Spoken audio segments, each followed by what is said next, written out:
Hey, how's it going? I'm back, and we're doing some new comic reviews. I had a couple of weeks where I wasn't really doing much, so I let it pile up a little bit. So I'm doing a bit of a big stack of stuff I'm talking about this week. Last 2 weeks, technically. And let's see, we got 4 Spider People books. We got Amazing Spider-Man 78 and 79. We got Miles Morales Spider-Man 32 and Spider-Woman 17. We also have, what do we got? Number 5 of Moon Knight and number 1 of Regarding the Matter of Oswald's Body. So, we'll be talking about those in just a minute. Of course, a little personal stuff here.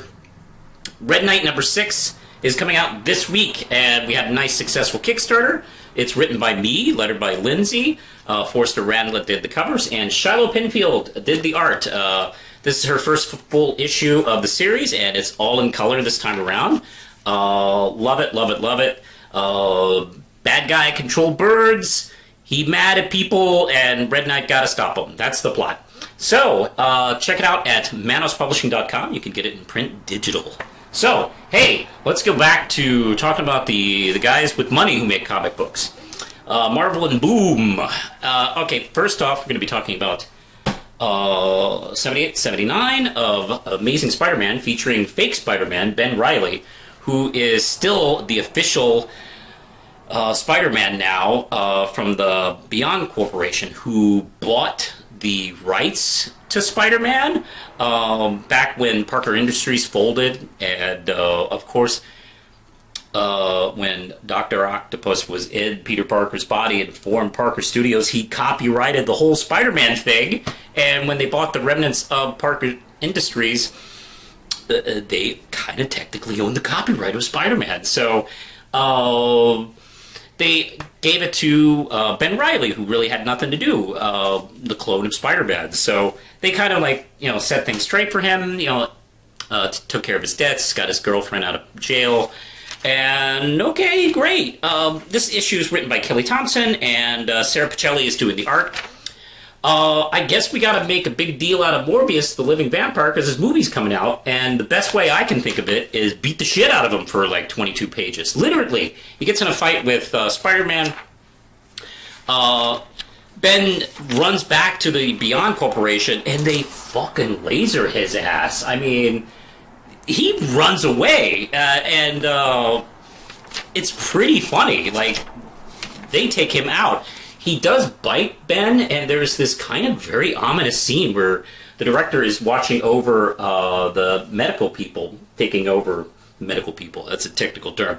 Medical people taking over and, healing his wounds, and, they're going to, fix his vampire bite. And she's like, what if we just let the vampire thing go and see what happens? Maybe we can market this. And she is thankfully talked out of it by the doctors, but for a second, she's like, why don't we try it?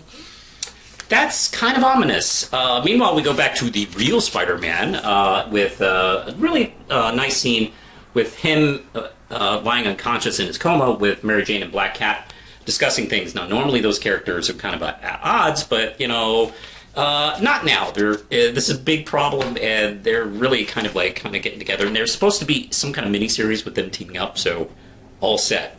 Also, back over here with the Daughters of the Dragon, they take on Morbius and kick his ass. Jeez, I mean, this is not a good issue for Morbius. Like, oh man, let's show off how awesome Mobius is.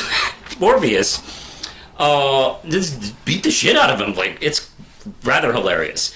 But we get to discover that the Daughters of the Dragon, they're working for the Beyond Corporation as mercenaries, but they're secretly spying, and they're working with Monica Rambeau for something, but they are definitely suspicious of the Beyond Corporation, so they're kind of digging in.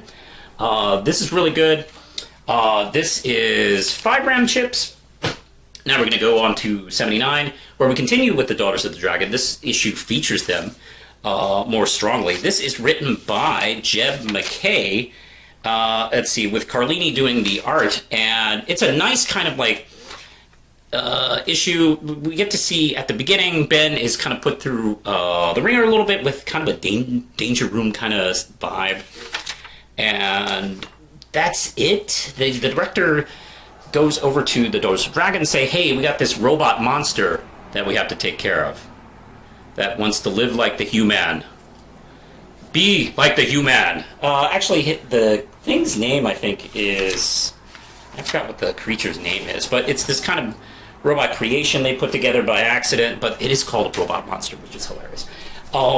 Anyway, really cool fight where they eventually take the thing out, and then we flash forward to the end where they say, hey, sorry, blew up the thing, we didn't get the power source from it, that was this experimental, mysterious thing, it's all destroyed, never got it, sorry. No. They tell her that, but they give it to Monica. Okay, they're up to some cool shit. I don't know what they're doing, but I'm kind of digging this beyond industry storyline. By the way, I got a cool Peach Momoko alternative cover here. 5 out of 5 RAM chips. Pretty interesting stuff. Okay, now we go to Miles Morales, and I'm not going to talk too much about it. It's a pretty good cut and dry issue. Saladin Ahmed and Christopher Allen is doing the art. We're dealing with the Taskmaster and Starling, where she's been kidnapped by him, and let's see, they team up together to fight Taskmaster, and he kind of like, once the mission's over, he takes off, because he's a missionary. He doesn't give a shit about these two people. Once the job's done, and he goes. What's really interesting is the end where the people from the Beyond Corporation shows up and tells Miles, hey, you're infringing on our copyright. You can't be Spider-Man. And you know what? For the last couple issues of Amazing Spider-Man, I've been wondering, like, where does this leave Miles? Like, he's a poor... Well, he's not poor. His parents are pretty well off. But, I mean, he's a teenager in Brooklyn who also is Spider-Man. I'm sure they're not going to let that go, and we're going to see what happens. Let's see, this is issue 32. I'm going to give this a strong 4 RAM chips. Pretty good stuff. There we go. And one last Spider People book. This is Jessica Drew's Spider-Woman. Let's see, this is Carla Pacheco and Pierre Perez doing the art. And I keep telling people month after month, don't sleep on this book. This is the best action series by far. If you want to see superhero fights and good comedy, this is a great book. Let's see.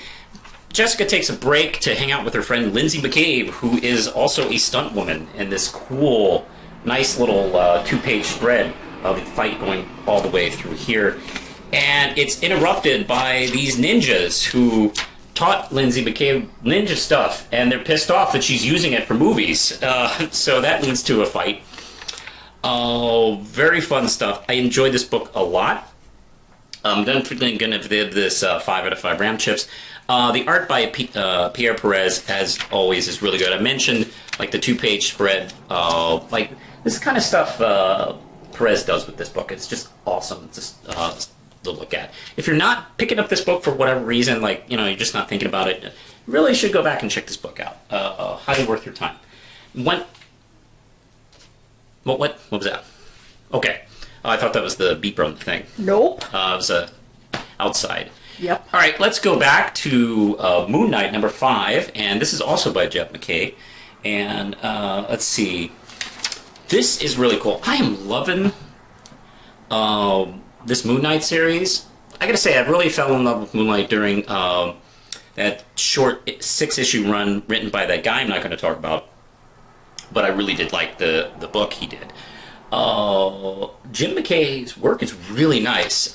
So we get to dig a little bit with his therapist as he talks to her kind of about his past and his thoughts about being Jewish and how he gave it up to be the right-hand man to an Egyptian god. And it's really interesting because that's one of the things that I always thought was kind of like one of those weird kind of superhero twists and stuff like that. Like, he's a Jewish character who works for an Egyptian god, like literally an Egyptian god. So we get really kind of deep into the woods about that conversation. Meanwhile, one of his friends has been apparently kidnapped or is in trouble by this villain called the Soldier. And boy, we get a neat twist here. I'm not going to really explain what happens, but this is a great issue. Really dug it. If you dig Mark Spector as a character, this is a really nice issue to dig into. There's a few pages of him just talking about himself that is, I thought, fascinating. Just as fascinating as the super cool action stuff. Also, the art is gorgeous. This is a really good book. I'm really glad I'm picking this up. This is going to be 5 out of 5 Ram Chips. All right, so that's done with Marvel. Now I want to do a Boom Studios book, and this was actually suggested to me by a really nice lady over at the comic book store I go to. She was definitely like, pick this book up, it's great.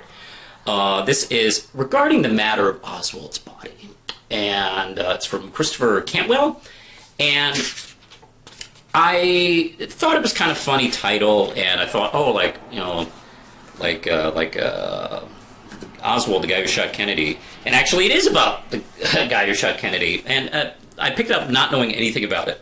Just thinking the cover looked cool and high praise from the person working at the store. So we get to see a bunch of like kind of outsiders, and it opens in the 80s, 1980s, with this mysterious coffin being pulled open. And then we cut 20 years earlier, where we see like this mysterious stranger like contact a whole bunch of different people who have different kind of like specialties, let's just say, for a job. And we kind of start learning as we read that this is kind of a JFK conspiracy story. And a few pages in, I was like, oh gee, another one of these.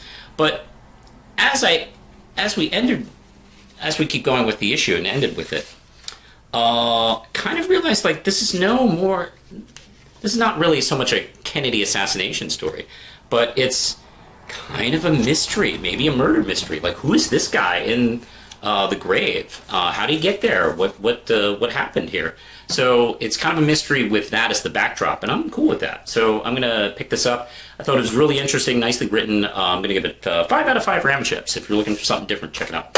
All right, so hey, done with that. Like I said, I make a comic book, Red Knight. It's available now in print and digital at manospublishing.com. I want to thank you for watching. If you want to support Real Manos and Manos Publishing and all the things I do, hit me up on Patreon. You can support me there with just $1 a month.